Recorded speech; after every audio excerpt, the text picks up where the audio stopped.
Mesdames, Messieurs, bonsoir et bienvenue sur cette nouvelle édition d'information sur la télévision Labari. Après les fortes précipitations enregistrées à la fin de la deuxième décade du mois d'août, le service de la météorologie nationale nous fait le point de la situation de la saison des pluies. Pour le directeur de la météorologie nationale, il est attendu des fortes précipitations. C'est pourquoi la vigilance doit être de mise. Explication avec Kachalou Lawal Gaptia, il est le directeur général de la météorologie nationale. En ce qui nous concerne, donc au Niger, la prévision, c'est qu'on avait prévu, un peu comme l'année dernière, qu'on allait avoir des pluviométries quand même qui seront excédentaires, ça veut dire au-dessus de la moyenne, et qu'éventuellement qui pourraient effectivement donner des excès d'eau, qui pourraient occasionner des ruissellements, et qui à leur tour pourraient donner des débordements de cours d'eau ou des crues éclairs. Et donc, à nos jours, vraiment, on a eu quand même ces précipitations-là. Et même quand on prend la carte aujourd'hui pour comparer à l'année dernière ici, on voit bien qu'effectivement, nous avons une situation globalement équivalente, mais sur les régions de Dosso, autour vers la communauté de Niamey et tout ça, nous avons quand même des excédents assez importants. Et ce qu'il faut souligner, effectivement, même là où de façon spatiale, nous avons une situation normale ou un peu déficitaire, nous avons eu, n'est-ce pas, des précipitations intenses. Et c'est ces précipitations intenses-là qui occasionnent ces inondations-là. Et ce qu'on a vu un peu à Niamey, à l'intérieur du pays, à Zender, à Maradi et à Agadez, toutes ces zones d'IFA, il n'y a pas une région qui a été épargnée cette année encore par les inondations. Malheureusement, on est déjà à plus de 55 morts. On parle même de 57 déjà décès, ce qui dépasse déjà les niveaux à la même période que l'année passée, qui était quand même une année quand même assez particulière du point de vue des précipitations, mais également des inondations qu'elles ont engendrées. Et donc, à ce stade-là, on voit bien que nous sommes, surtout dans les zones, la moitié est vraiment des maladies jusqu'à Difa, nous assistons à des excédents pluviométriques assez importants. Et donc, les autres coins, comme je le disais, il y a aussi de façon isolée des pluies très intenses qui ont été enregistrées. Et donc, pour ce qui va advenir, nous sommes au mois d'août, nous sommes pratiquement à la fin de la deuxième décade. Donc, nous attendons encore à la continuité de ces précipitations-là. Et éventuellement, étant donné surtout, d'une part, que le sol soit déjà saturé, et donc, les précipitations qui vont venir, donc une bonne partie, pourraient, n'est-ce pas, servir au ruissellement, donc à l'eau de surface, et éventuellement toujours occasionner des inondations. Donc, je crois que la vigilance doit être de mise, parce que nous ne sommes pas à la fin des choses, des précipitations. Et donc, si on n'est pas à la fin des précipitations importantes, on n'est également pas à l'abri des inondations qui pourraient encore advenir. Donc voilà ce qu'on peut dire, n'est-ce pas, de la situation actuelle, mais également de ce qui est attendu pour les jours, les semaines à venir.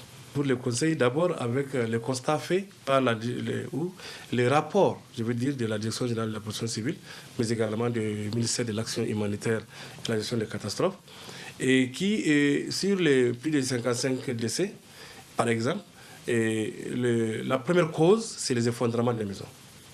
Ça veut dire quoi? Ce sont des précipitations intenses qui tombent et qui font de sorte que les maisons, particulièrement en Banco, qui sont assez vulnérables, arrivent à s'écrouler sur des personnes. Donc, je crois qu'à ce niveau, vraiment la vigilance doit être de mise. Surtout que maintenant, nous sommes à un stade où le sol est véritablement imbibé et donc il y a d'autres certainement maisons qui sont encore vulnérables. Donc, vraiment, il va falloir prendre des précautions pour éviter. Si on sait ou on doute de notre maison, on va de prendre des précautions avec les autorités compétentes pour être peut-être dans des zones d'évacuation, dans des écoles ou chez des proches chez qui on peut vraiment être. La suite de cette édition d'information, le réseau des radios et télévisions indépendantes du Niger a organisé hier après-midi un panel sur la thématique suivante: comment lutter contre la corruption et l'impunité au Niger. C'était au siège du SNAD en présence de plusieurs invités. Le compte rendu avec nos reporters Boubacar Ibrahim et Ibrahim Abdou. La corruption et l'impunité, ce sont là les deux mots d'actualité en ce moment au Niger. Deux mots, deux cancers qui rongent l'administration publique. Occasion pour le réseau de radios et télévisions indépendantes du Niger Rétine, engagé dans une traditionnelle mission d'éclairer l'opinion publique sur des questions brûlantes, d'organiser une conférence publique sur le thème « Comment rendre possible la lutte contre la corruption et l'impunité au Niger ».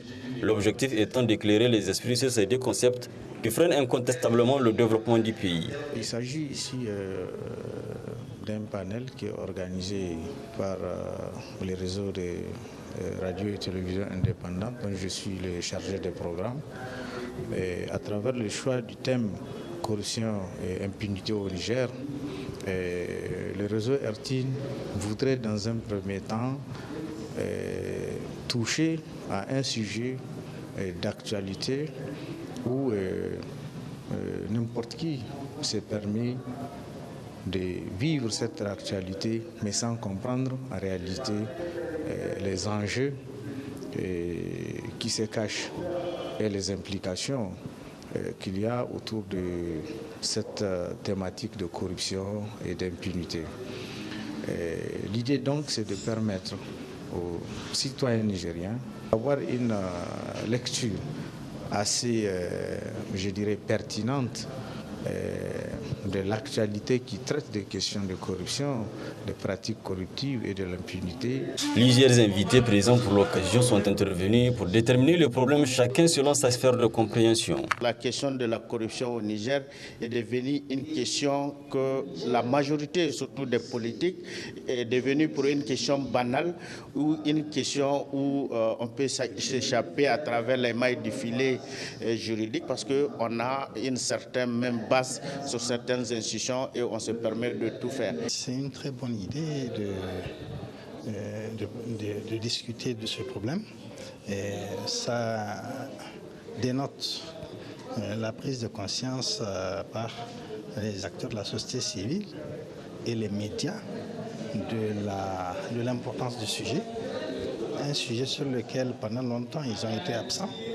Et aujourd'hui, le fait de s'intéresser vraiment est une très bonne chose. Ça veut dire qu'un maillon essentiel de la lutte contre la corruption a enfin pris conscience et est en train de poser les actes qu'il faut pour que les lignes au moins bougent. C'est un sujet quand même qui a été débattu depuis longtemps et sur lequel on est en train encore d'en parler. On est en train de demander quelles sont les causes, les conséquences et les acteurs. Et on est en train encore de parler de la question d'impunité. Moi, je pense que des fois, nous devons faire très attention de ne pas diffamer. La corruption est un fléau qui gangrène notre société depuis des années et dont la lutte ne saurait être possible tant que la grande masse ne s'en saisisse de la question. Il est clair que pour finir catégoriquement avec ces fléaux, des mesures urgentes et dynamiques doivent s'imposer. Le bureau exécutif national de l'association nigérienne pour la défense des droits de l'homme, BEN-NDDH, a rendu public cet après-midi une déclaration en son siège. La déclaration est relative à la situation sécuritaire qui prévaut dans la zone de Tillabéri. Le résumé de la dite déclaration avec Ismaël Mouni. La forte recrudescence des attaques terroristes depuis le début de cette année qui ont causé des centaines de victimes parmi les populations civiles et militaires, dont des enfants et des femmes dans plusieurs régions du Niger, inquiète le bureau exécutif national de l'association nigérienne pour la défense des droits de l'homme, ANDDH, qui, après une analyse minutieuse de la situation, constate. Le 31 juillet 2021, dans la zone de Torodi, une attaque terroriste contre des éléments de FDS de l'opération Saki 2 en mission de ravitaillement a fait 15 militaires tués, 7 blessés et 6 portés disparus. Le 9 août 2021, une attaque a fait 15 morts et 2 blessés sur les populations travaillant dans leurs champs dans le village de Tchamabongo, dans le département de Banibongo. Le 16 août 2021, une autre attaque a fait 37 morts, dont 4 femmes, 14 enfants mineurs, 19 hommes et 4 blessés à Dareidei, toujours dans le département de Banibongo. Le pillage des biens des paisibles citoyens de ces villages, des cas de violence physique et de violence psychologique, l'incendie des greniers, l'incendie des habitats, l'incendie de commerce, le vol de bétail, la restriction dans les activités agricoles, la restriction dans les activités pastorales. Au vu de tout ce qui précède, aussi en vue d'une meilleure sécurisation des personnes et de leurs biens, l'ANEDH recommande à l'endroit de l'État de repenser les stratégies sécuritaires qui ont montré leurs limites, de multiplier les bases militaires nigériennes dans la zone dite des 3 frontières, de renforcer le dialogue communautaire FDS communauté pour une meilleure coproduction de la sécurité, de prendre toutes les dispositions nécessaires afin de retrouver les personnes portées disparues, de rendre accessible aux populations des villages affectés l'accès aux services sociaux de base, écoles, santé, alimentation. À l'endroit des autorités coutumières et de la population civile, d'appuyer le gouvernement sur les questions de sécurité nationale, de dénoncer tout acte suspect aux autorités administratives, d'alerter à temps toute information pouvant contribuer à détecter les cas suspects. Le Ben ANDH présente également ses condoléances les plus attestées aux familles éplorées et souhaite prompt rétablissement aux blessés, tout en saluant une fois de plus l'engagement et la détermination des forces de défense et de sécurité dans leur lutte pour la sécurisation du territoire national. Un volet reportage dans cette édition d'information avec l'installation de la fibre optique qui est constatée un peu partout dans certains quartiers de la capitale.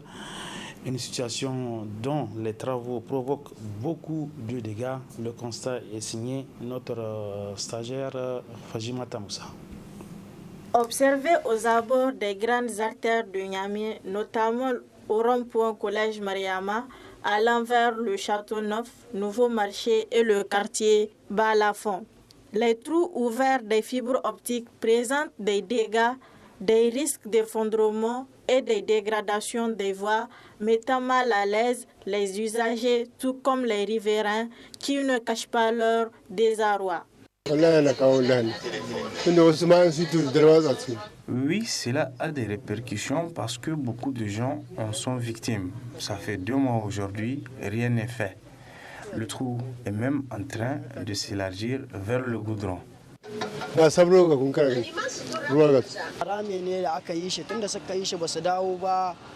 Depuis qu'ils ont creusé ce trou, ils ne sont plus revenus. On a peur de l'arranger nous-mêmes et que ça cause un problème.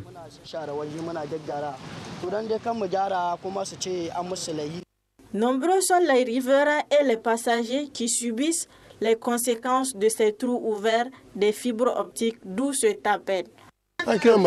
Notre appel, c'est de venir le fermer vraiment.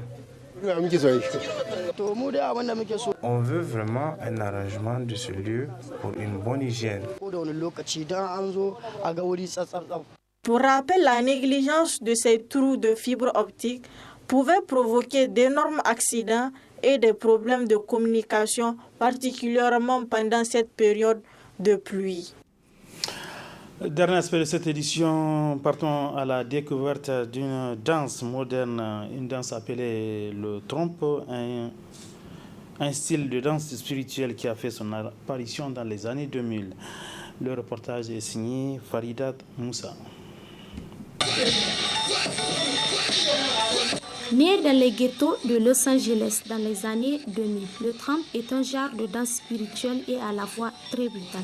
Le trompe permet d'exprimer les sentiments comme les émotions fortes comme la tension, la colère, la haine, tout ce qui est vraiment tension forte qui nous permet de nous libérer, qui nous permet de s'exprimer, quoi. Et une danse qui est à caractère violente, en fait.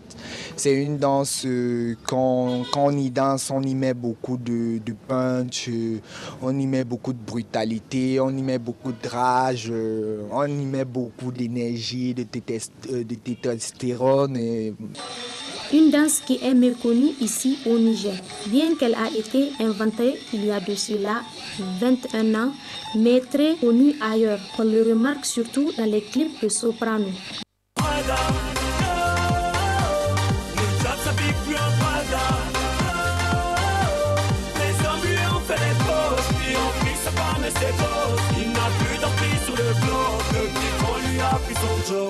Malgré qu'elle soit méconnue, le Trump a des fans qui apprécient ce genre de danse. Moi, je prends de cette danse que c'est une danse très importante parce que moi, je le soutiens à 100% parce que là, il y a des jeunes qui n'arrivent pas à exprimer leurs émotions, voilà. Donc moi, je le soutiens et vraiment, c'est un truc qu'il n'y a pas ici. Et donc on devait développer ça. Non, pas ici en tout cas. Mais le Trump, en tout cas pas au Niger. Cette danse, elle est trop spirituelle, vraiment spirituelle quoi. Moi je trouve ça cool. En somme, Jean Ray appelle les jeunes gens qu'au lieu d'aller faire du vandalisme dans les villes et de casser tout, de venir avec lui danser le Trump pour exprimer leur mécontentement. Les hommes n'ont plus besoin de moi, oui l'époque a changé. J'ai tout perdu depuis que les hommes font bien pire que moi. Le diable s'habille plus en Prada. Merci Farida Moussa pour ce zoom sur cette nouvelle danse appelée le Trump. Mesdames, Messieurs, ainsi prend cette édition d'information. Merci à vous de l'avoir suivi. Bon début de week-end à tous, bonsoir.